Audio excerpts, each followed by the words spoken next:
नमस्कार दोस्तों, आपका हमारे YouTube चैनल एग्रीकल्चर टेक्निकल ज्ञान पे हार्दिक स्वागत है, अभिनंदन है, वंदन है। आप लोग कैसे हैं? हम भगवान से प्रार्थना करते हैं कि आप स्वस्थ और मस्त होंगे। आज हम लोग बात करेंगे पीएम किसान सम्मान निधि योजना के बारे में जो है, लेकिन उससे पहले एक मेरा अनुरोध रहेगा कि वीडियो को आप फुल वॉच करें। अगर आप आधा अधूरा वीडियो देखेंगे, स्क्रिप्ट करके देखेंगे वीडियो जो है, तो आपको पूरी बात समझ में नहीं आती है। तो फिर आप जो है कमेंट्स करते हैं, तो कमेंट्स में भी जो है पूरी बात नहीं लिख पाते हैं। तो आप अगर वीडियो देख लेंगे हमारी जो है पूरी फुल जो है, तो आपको कम से कम समझ में आ जाएगा कि हमने बताया जो है करना क्या है आप लोगों को उसमें। तो आप जो है वीडियो, हमारा अनुरोध रहेगा कि पूरी देखें, और जब पूरी देखेंगे तो पूरी चीज़ समझ में आ जाएगी, सारी चीज़ें आपको। फिर आपको कमेंट्स करने की भी आवश्यकता नहीं पड़ेगी, क्योंकि कमेंट्स आप लोग करते हैं, मैं आपका आभारी हैं हम जो है। लेकिन समस्या हम इस बात की कि आप कमेंट्स करते हैं तो हम समय पर आपको जवाब नहीं दे पाते हैं, तो बहुत सारे लोग जो है नाराज़ भी हो जाते हैं। तो मेरा अनुरोध रहेगा कि वीडियो आप फुल देखें, और जो वीडियो आप अगर फुल देख लेंगे तो आपको समझ में आ जाएगा। और बैक में भी जाके जो हमारी वीडियो, अन्य वीडियो हों, उनको भी आप फुल में देखें, ताकि आपको समझ में आए कि हमने बताया क्या है, आपको करना क्या है। और किसान भाइयों, मैं आपको बताना चाहूँगा, हम जो आपको भी जो भी जानकारी दे रहे हैं, उससे अच्छी जानकारी आपको कोई नहीं दे सकता है। अगर वो जानकारी आपको दे उससे अच्छी थी तो कोई भी यूट्यूबर्स, तो आप बताइएगा हमको विद प्रूफ के साथ आप वीडियो दीजिए, हम बताते हैं उसमें क्या गलतियां हैं, वो क्या कह रहा है। बहुत सारे यूट्यूबर्स हमारे ऐसे भी हैं जो हमको फॉलो करके जो है वीडियो बना रहे हैं। उनके मिलियंस, 2-2 मिलियंस उनके सब्सक्राइबर हैं, लेकिन हमको फॉलो कर रहे हैं। तो अगर हमारी वीडियो अच्छी ना होती, 2 मिलियन सब्सक्राइबर्स वाला जो है यूट्यूबर्स हमको फॉलो नहीं करता। तो हमारा एक अनुरोध रहेगा कि वीडियो को आप फुल देखें, और जब फुल आप वीडियो को देखेंगे तब आपको हर चीज़ समझ में आ जाएगी। आपको कहीं कुछ जानने की आवश्यकता नहीं पड़ेगी ना। जो आप परेशान हो रहे हैं बार बार, जो चीज़ें आपको बताई जा रही हैं, उसको सिर्फ आप लागू कर लीजिए। पैसा जो है आपका पीएम किसान सम्मान निधि का आएगा ज़रूर। एक चीज़ और को बताना चाहेंगे कि जो पीएम किसान सम्मान निधि का पैसा है, यह सिर्फ जो है तुरंत अपडेट नहीं हो रहा है। इसमें 2-2, 3-3 महीने का अपडेटिंग का टाइम लग रहा है। इसलिए मेरा अनुरोध रहेगा कि आप वीडियो को फुल देखें और पूरा देखें। आज हम लोग बात करेंगे लैंड सीडिंग की, और लैंड सीडिंग के बारे में हम लोग विस्तार से चर्चा करेंगे, उसके बारे में जानेंगे लैंड सीडिंग क्या है। लैंड सीडिंग की अगर हम हिंदी की बात करें तो भूलेख सत्यापन होता है।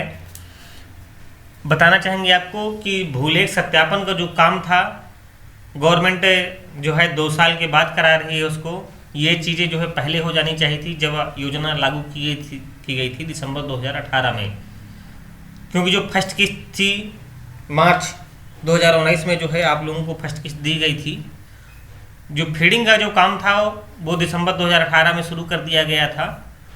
जब से योजना लागू की गई थी, तुरंत जो है फीडिंग शुरू हो गई थी। लगभग 2-3 महीने फीडिंग चली थी। फिर आपको जो है जो अंतिम किस्त थी, लगभग जो फर्स्ट किस्त थी, वो 31 मार्च 2019 को आपको दी गई थी। लेकिन उस समय भूमि का सत्यापन नहीं कराया गया था किसी भी फार्मर्स का। सिर्फ आपकी फीडिंग की गई थी, खाता नंबर आपका सही है, आधार नंबर आपका सही है, पैसा दे दिया गया आपको। खाता नंबर भी सही नहीं है, लेकिन जो पंजीकरण में जो आपका नाम फीड है वो खाता नंबर और नाम फीड है, तो उस खाते पे जो है आप मैच खा रहा खाते से और पंजीकरण से। आपका जो है जो रजिस्ट्रेशन है पीएम किसान का, और खाता अकाउंट नंबर में जो नाम है आपका, अगर उससे मैच खा रहा तब भी आपको पैसा दे दिया गया। उस समय आप लोगों का भूमि का सत्यापन नहीं देखा गया है ना। तो उस समय ऐसी कोई बात आई थी, फिर समय बदलता गया, लोगों ने जो है फर्जी तरीके से पंजीकरण कराना शुरू कर दिया पीएम किसान सम्मान निधि की योजना अंतर्गत। बहुत सारे लोगों ने जो है, फिर गवर्नमेंट ने सोचा कि यार ऐसा काम नहीं चलेगा, डिजिटलाइज पूरा करना है। तो भारत सरकार ने डिजिटलाइज कराने के लिए जो है खतौनी भी ऑनलाइन करा दी है आप लोगों की।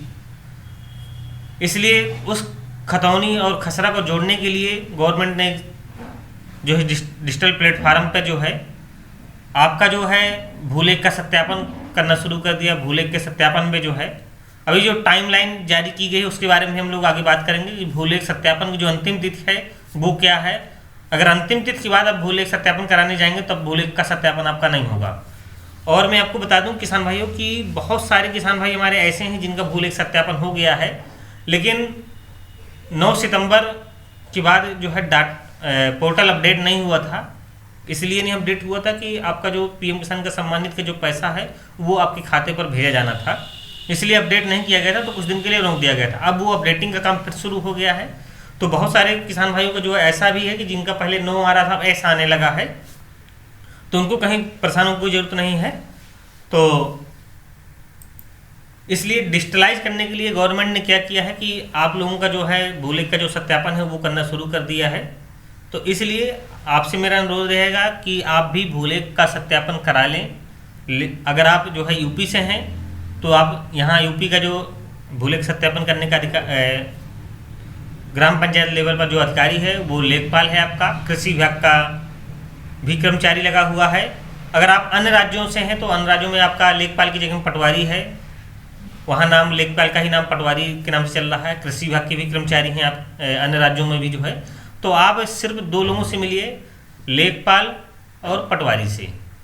और तीसरा है जो है आपका कृषि विभाग के जो कर्मचारी हैं उनके माध्यम से भी जो है आप भूलेख सत्यापन का काम करा सकते हैं।